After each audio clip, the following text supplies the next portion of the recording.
talk about softball questions. I feel like I'm throwing one at you, but why is training so important to what you guys are doing? We can serve them in a more timely manner, just respecting their time. And I think that's the biggest thing, is just being able to care for them and serve them in their time of need, whether it's a purchase or a repair, and do it in a way that respects that time.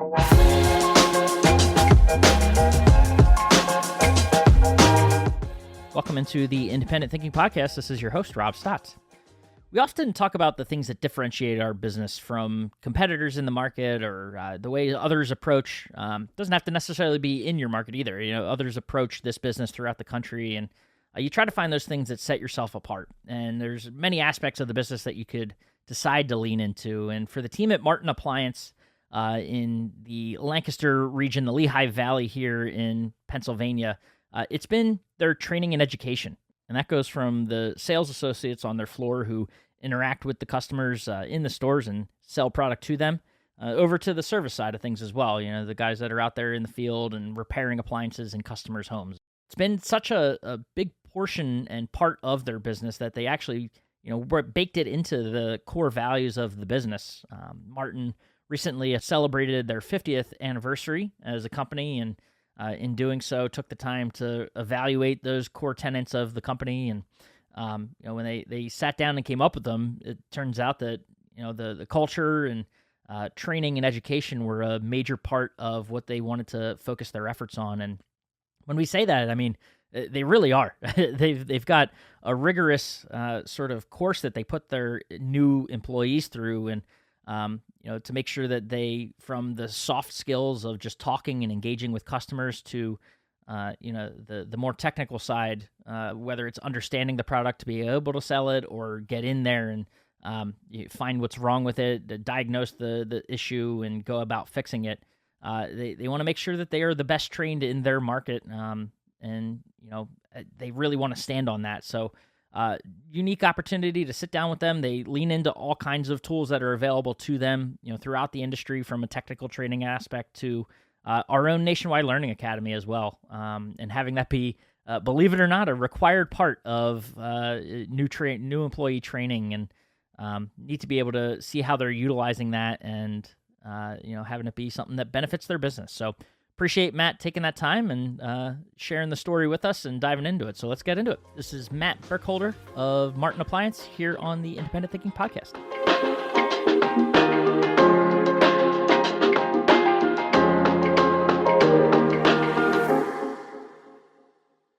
All right, we are back on the Independent Thinking Podcast, and not a far, jaunt for me to get to where you guys are, but it's always neat when I get to have sort of nearby neighbors on the podcast. I'm sitting, I know people know Nationwide Marketing Group's based out of Winston-Salem, and obviously we got a field team that spans the country, but I sit in Philadelphia, and I could take a quick drive out on 422 to where you're sitting, Mr. Matt Burkholder, in Martin's Appliance, Vice President of Martin's Appliance out there. Appreciate you taking the time and joining us for a podcast this morning. Yeah, well, thank you, Rob. It's a pleasure to be on the podcast with you this morning. Appreciate the opportunity. Next time I'll have to make that drive out on 422 to you guys. Yeah, we'd love to have you. No, that's awesome. Well, before, we got a lot to dive into, and I know you guys are big proponents of our Nationwide Learning Academy platform, and I look forward to diving into that with you. But set us up first. Tell us about, Martin's Appliance and who you guys are, and yourself as well. Yeah, well, thank you for that opportunity. Last year, it was an exciting year for us. It was our 50th anniversary. So we were founded by Dennis Martin in 1973 when he was 18 years old, I believe. Wow. He told his wife about 2 or 3 years later, he got married, and he said, I would at some point like to have enough business that I have to hire an employee. And he did get to that point. Actually, a blessing. My dad was that employee. Not that he was my dad then, but so my dad was the first employee that Dennis hired, and he's now at about 375 employees, I believe. So wow. Having enough business to hire one, that did come true, and it did continue to grow from there. So I kind of grew up in the industry. Saturdays, my dad worked almost every Saturday back in the day. That's the way it worked. That's the way he got it done. And I rode with him every Saturday I could. So I'd go and play in the warehouse and do a lot of things that probably are frowned upon today, and with all the safety conscious stuff. But Really got my feet wet and got the industry in my blood at a very young age. There's pictures floating around of me painting walls from when I was like 2 years old. Wow. Also When probably we frowned upon today. also probably frowned upon today. Yeah. So, yeah, that was kind of where my journey started. And when I actually officially started working, I was on the appliance installation team for about 5 years, and really enjoyed that. Learned a lot of stuff about customer interactions and how that part of the deal works. And then moved into sales management, and then last year, kind of officially, as we get our organizational structure together better, I did officially take the role as serving as vice president of the company. So now I'm helping collaborate between our install, service, and sales teams across our 6 stores. I love asking this too, especially, obviously nationwide small businesses, family owned businesses get to ask this a lot. And the answer always surprises me, no matter how many times I ask it. Do you feel obligated as a generational sort of employee to get into this business, or did you ever feel like you had another choice? That's a great question, and it's something that's kind of funny. My wife and I talk about that a lot. She's like, "Don't you want to try something different?" I was like, "No," and I think I thoroughly enjoy it. And it's interesting that I never really considered much else, which maybe there was a obligation that was almost just behind the scenes that I never really thought about. But it just really became, I said, this weird thing where you're driving down the road or watching a movie or whatever. How who cares about appliances? But it's always like, oh, look at that appliance. Look at I'm picking out the Sub Zero or the Viking or whatever on a movie or a TV show. It's like, who does that? But it's just always been in my blood. No, that's awesome. And I think speaks to, growing up into an industry, whether you feel obligated or not. It's just like it almost starts as a hobby and turns into a passion and into a career, which for me, that seems like that's how it's supposed to be, right? It's not supposed to feel like a job. It's just something you like to do and might as well, be able to have it be a profession as well. I guess that saying, if you find something you love to do, you never have to work a day in your life. It's sort of true. It's been sort of work though too. But Yeah, for sure. Right. When it's a hobby, there's not the stress is less, right? Now that you're actually in it, I'm sure there's more stress on the day to day than you anticipated. But still, yeah, to your point, you love to do it, and it feels a little bit less like work, which I think we'd all sort of strive for, in our lives. So that's awesome to hear. So turn into the business. How is business today? What's going on with Martin's Appliance and kind of what you guys are getting yourselves into?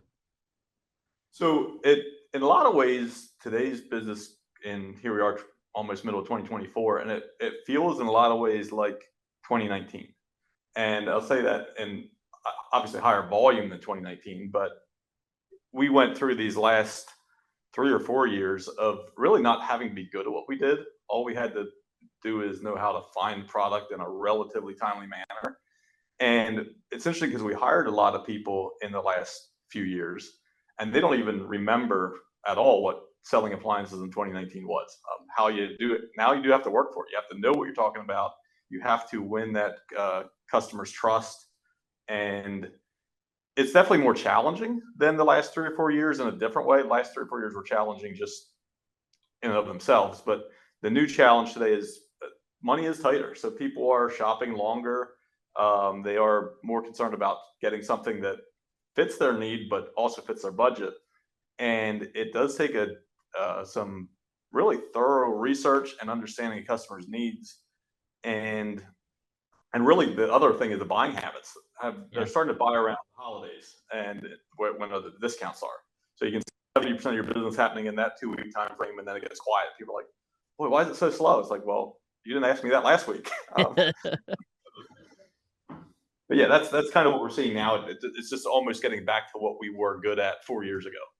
Gotcha. I feel like it's kind of been a theme if you're at the primetime shows, once every 6 months or so. The drumbeat has been getting back to basics, right? Like, to your point, customers were, as long as you were open and had product, they were coming and they were buying, and for one reason or another, and all of a sudden, that obviously stops. Inventory levels probably get back to a little bit more than what you're hoping, and you actually have to remember what it's like to sell product or to entice customers to get off their couches and come out to you. And They haven't been locked up at home for a couple of months, so they're not as antsy to get out. So it's those that back to the basics mindset as you're talking about. Yeah, and we're definitely seeing more duress purchases too. So, Yeah. and they talk about that a lot at prime time, where I think what was it, 73% of the purchases in 2023 were duress purchases, and that's almost shocking in a way Yeah. because that's three quarters of business. And then it's the whole challenge of how quickly can they get into their home, and I think that's one of the things as an independent when we're doing all our own installs. We've had to be really creative in trying to keep that lead time down to where we can get to those duress purchases quickly, because if it is especially considering box stores, if they're just subbing to anybody can have a truck, sometimes they get there in a day or two. So we need to, that takes some logistics Yeah. management from our install manager side, and we've been doing well at it. It's something we can keep improving on. But You mentioned something too. Obviously, you guys have service. How important has that been the last couple of months, years? As the way shoppers' habits change, being able to offer that as a resource to them as well.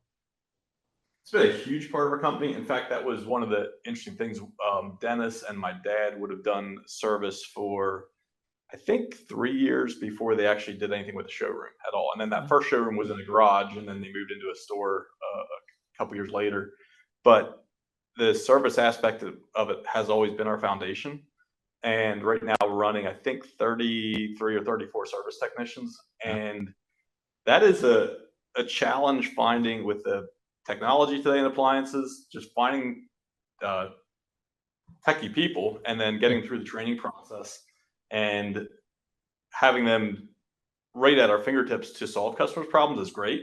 But then they also have the stress of they're rarely dealing with the customer that's in the best time of their lives. They're Yeah. dealing with something Right. that's it is a huge asset as a company to be able to dispatch our service tech in real time, and like we may have whether it's a brand new product or something that's fairly new and it failed. A lot of times getting somebody out there same day is the answer to whether that customer wants to return it or whatever. It Yeah. just totally changes the customer experience, being able I to I control might that. have I might have undercut my next question, but is that something that you think kind of sets yourself apart from other local competition, or is there something else you'd identify in that realm? That is part of it. Now we are also in a unique market where a lot of our local competition are self-servicing dealers. So it is that's kind of unique here in central Pennsylvania, I believe, where there's very few of our competition that do not have at least a couple service trucks on the road. Yeah. Some of them are not doing all of their own service, but they at least have trucks available. That might help segue to our sort of next section here. And training, I have to imagine, then becomes a real sort of important thing for you because if that's what your competition is, obviously having the best trained techs and everything like that kind of helps separate those service departments apart from one another. Yes, and that's one thing we right now take about 4 to 6 months to train a technician, which is a lot more than I know that most of the competition does. I mean, we know Yeah. some teams that their training is YouTube, and it's like, all right, we'll run with a guy for a week and then go figure it out. We have technicians that have been with us servicing on the road for 20 plus years, and they're just an incredible depth of knowledge to do some of that training. And so we are trying to find a way to shrink that 4 to 6 month time frame because it is long, but we do end up with techs that are extremely well qualified, and it's kind of fun to see when a guy's only been with us for a year and customers are asking for that person. And some of them they're 20, 22 years old, and we train them 6 months, and they're out there, and customers like, I need him back because he's so knowledgeable, and that's always just kind of thrilling to hear. That's awesome. It seems like that you talk about softball questions. I feel like I'm throwing one at you, but why is training so important to what you guys are doing? I think the answer to that, even if someone listening is like, well, I'd be able to answer this, but like to hear it, I think is important too for that retailer. Seems easy, but I also think there could be a different take on it too. You never know. So why, to ask it again, why is training and education such an important aspect for you guys? So when we think about whether it's on the server side or selling, we often try to say we're not selling things. Um, we're serving people by meeting their needs with a particular product. And I think the most treasured commodity or whatever you want to call it that we all have is our time. So one of the things you can't really get, that's one thing you can't get back. Time is gone when it's gone. And when it comes to our customers, if our technician knows what he's doing, or if our salesperson knows what he's doing, we can serve them in a more timely manner, just respecting their time. And I think that's the biggest thing, is just being able to care for them and serve them in their time of need, whether it's a purchase or a repair, and do it in a way that respects that time. So we don't have multiple recalls, or we don't take them down the wrong path and have to come back.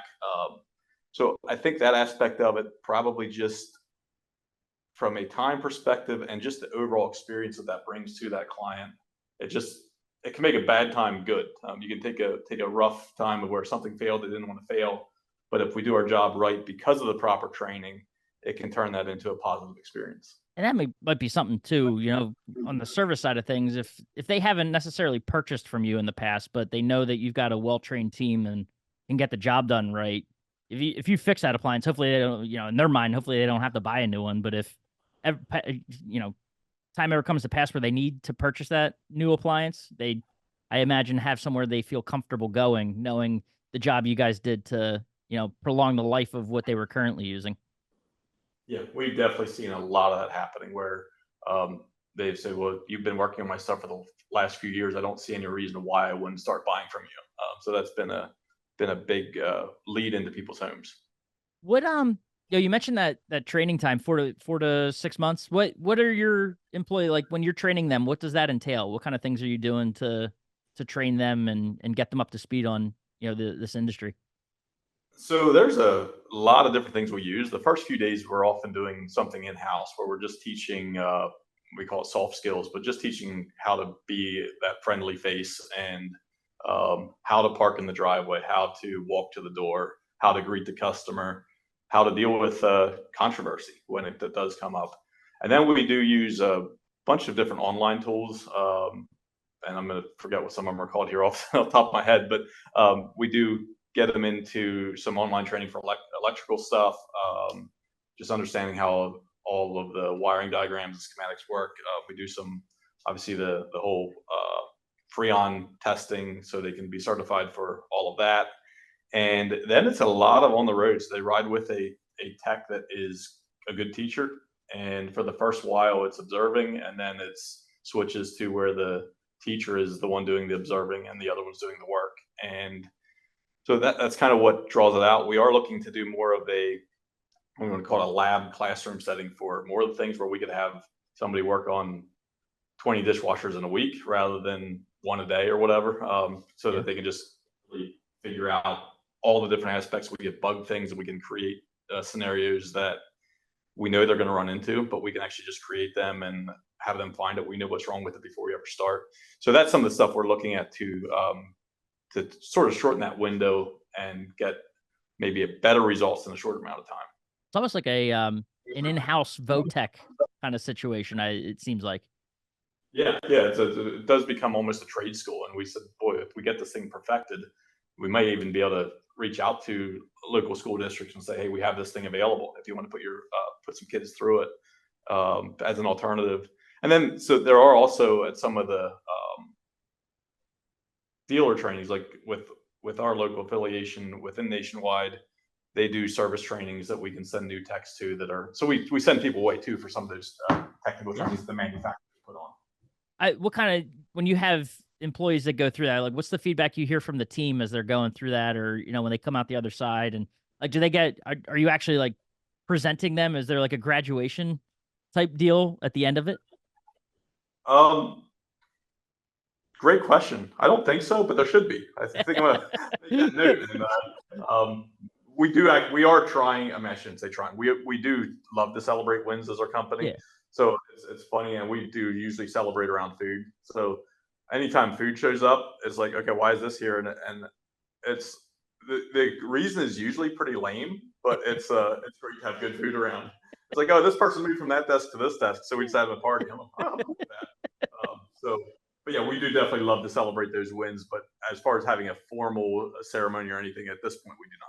Yeah, but I have to imagine the feedback from them as they're coming out the other side of like completing that training What kind of things are you hearing from them, as they do?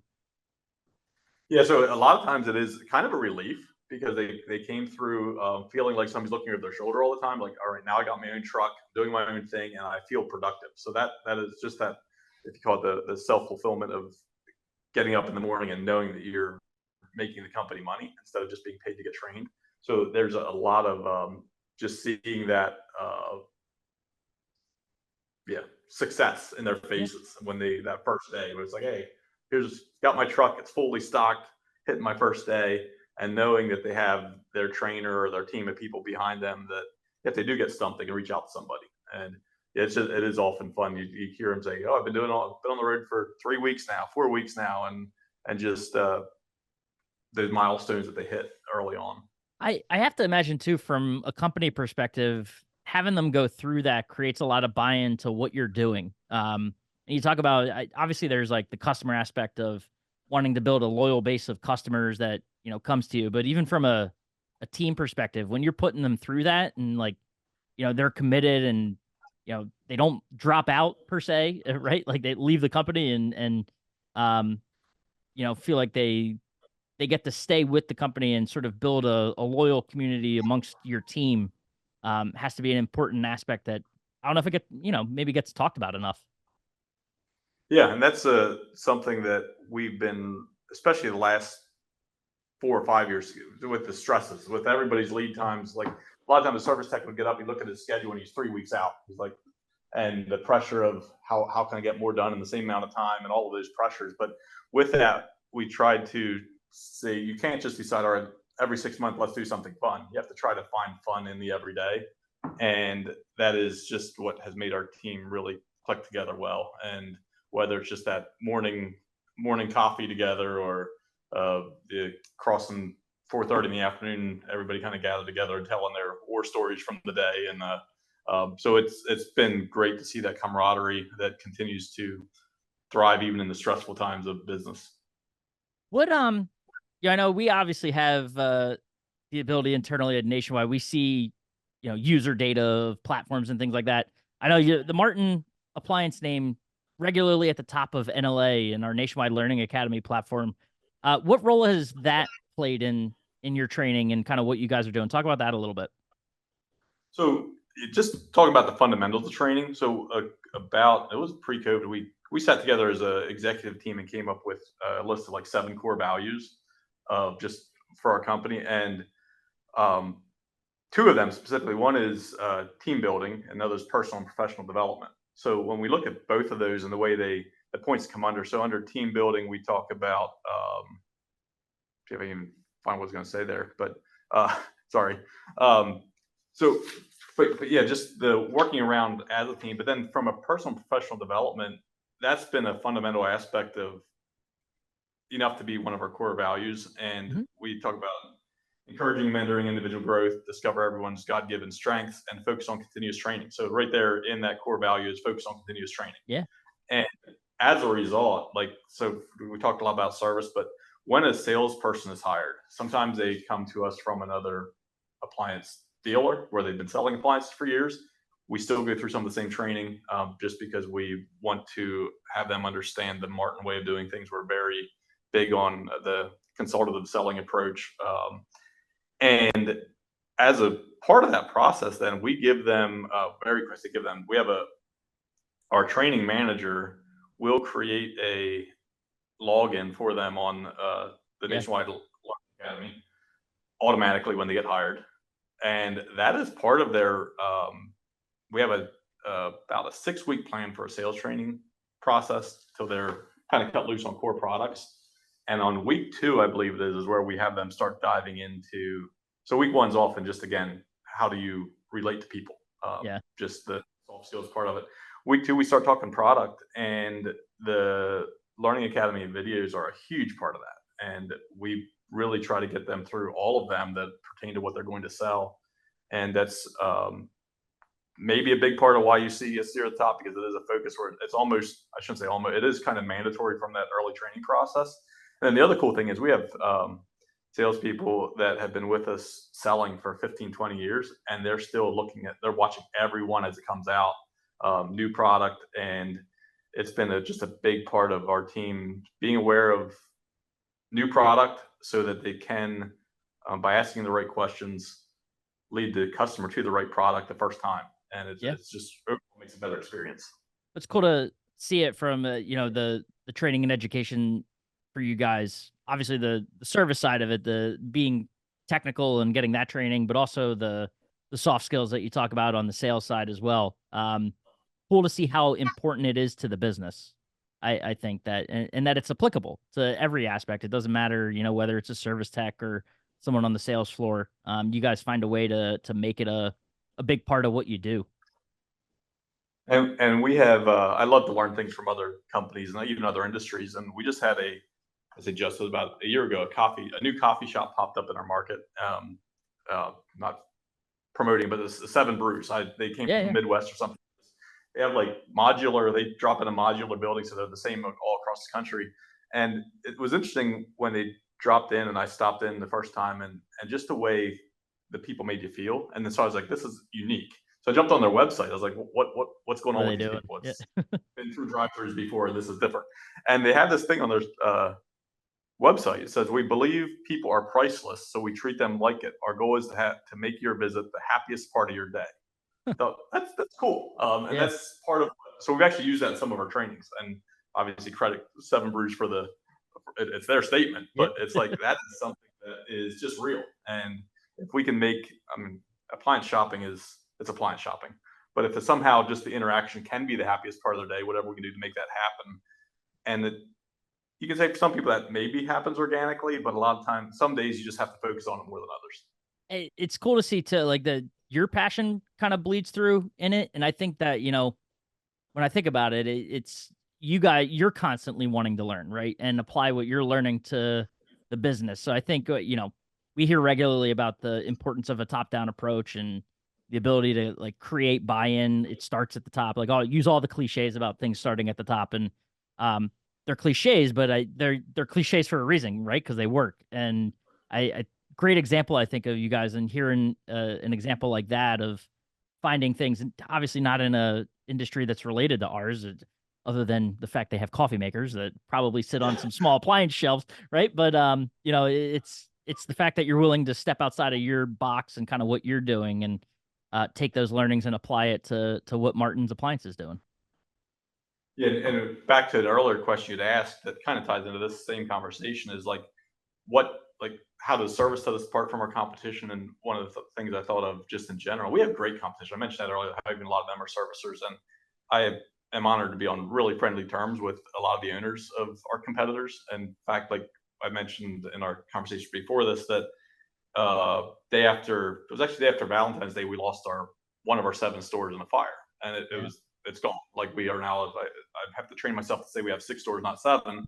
And the interesting thing was that day I got multiple texts and phone calls from owners of other appliance dealers in the area just saying, "Hey, we heard what happened. Let us know what we can do to help." And Man. it was really cool because it's like, all right, they're our competitor, but they're also a friend, and the community member. So we've been blessed to have that kind of relationship. And on that, I think where that comes from, again, going back to our core values, one of them is passion to serve. And under there is listen intently to the needs of each other and our clients, build lasting relationships, and choose to have a cheerful and friendly spirit. So some of those lasting relationships are competitors. Some Yeah. of them most of them are clients, but that is something that we do really just focus on, is just the relationships in the community, and put those above, That relationship above business to a certain extent. Yeah, it almost goes to that. I hear this in some of our conversations with members in other industries, especially that another cliche, right? High tide raises all ships. Like when it comes to your competitors, if you're on friendly terms and not undercutting one another or trying to like get the dirty tricks department, whatever you want to call it, like if y'all are doing well by your customer, which in turn is your community, like it's just going to have, at the end of the day, the customer wins, and you're pushing each other to be better, and that is a pretty cool approach. And a tangible example of that is just something, and this has happened multiple times, where a part is needed, like, and Yeah.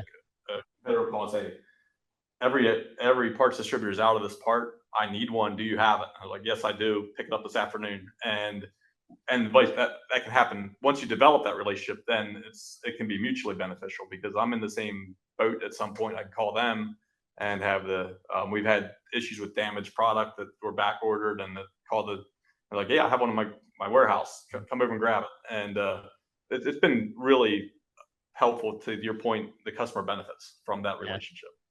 Well, kind of last thing I want to ask about, and I feel like it's been part of the conversation, but to hear you sort of put it into your words, that employee buy-in, creating that or getting that to happen. What's that been like for you? And has the NLA platform, helped in any way with that, or kind of what are you guys doing from a training and education perspective to make sure your team is all, sort of marching down that same path, or you're not really pushing back, I guess, against your training and education approach? Yeah, so outside that initial thing that I would say almost is a mandatory part of their initial training process, we also try to keep some of that fun where we we have tried to develop a culture where we're coaching each other. So I said it's one thing if it's a manager's full responsibility to coach the entire team, but a lot of times we hold each other accountable, and we also can do some friendly ribbing too. It's like, hey, I did this many videos. How many did you do? And so we get these little kind of competitions in between where it just creates a culture of wanting to continue to learn, sharing what they learned. Say, hey, this is something new I learned on this video. Did you watch it yet? And there's actually a push even outside of the Nationwide Learning Academy. Like some of the manufacturers like GE and Miele and different ones have their own portals now too, and they're really promoting that. So we see the success and if you call it time invested, not spent, but the time invested on Nationwide Learning Academy. That's only part of what they're doing as far as videos. So they're also Yeah. doing and some of them are the same video. So like sometimes GE video will be exactly the same thing that's on Nationwide Learning Academy. But we're focused on really a culture where we want to be kind, caring, and hopefully most informed, because that all has to do with the experience the customer's going to have. And we make mistakes. I just was working with one yesterday that was a model change, one number different, and a significant feature change. So Yeah. if the person said, I picked a new model, and when they got it, it was like, I thought it had this, and so did we. So it is something that training does avoid some of those awkward moments. And sometimes you still have them, but then as soon as we trip on that kind of thing, we try to inform the entire team, say, hey, here's something we learned. Let's not make this mistake twice. Yeah. No, that's awesome. It's cool to hear. Like I said, I get to have selfishly, and I enjoy it. So many conversations with members about so many aspects of business, and training is one that, I talk about it a lot, but like the level of importance it gets, I think, to your point, time invested, not spent, is always awesome to hear, from the member perspective, and to see you guys doing it and doing it well is exciting for me to be able to, have you on to share that story and dive into it with you.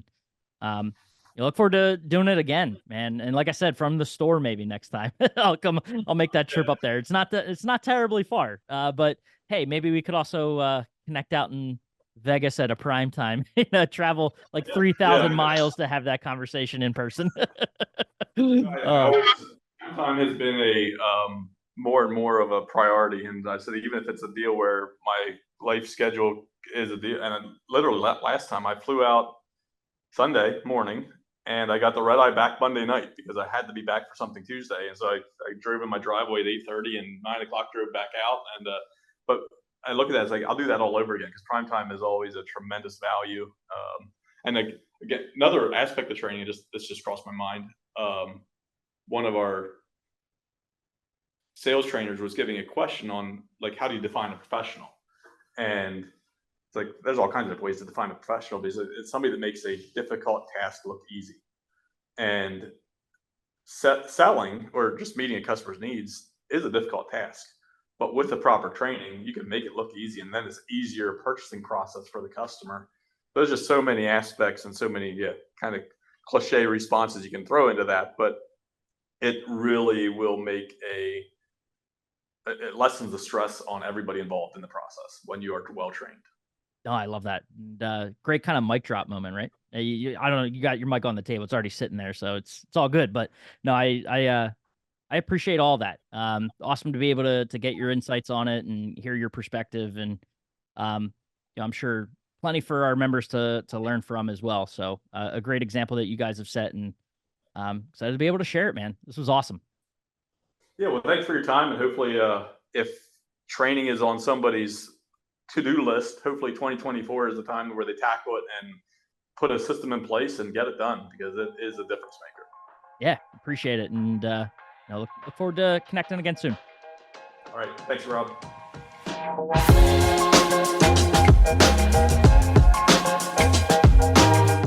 Awesome. And thanks again to Matt for taking the time, sitting down with us and diving into their training and education there at Martin Appliance. It's just something that I think is, I said it during the interview, but talked about, but maybe not enough, just how important it is and how it really can set your team apart.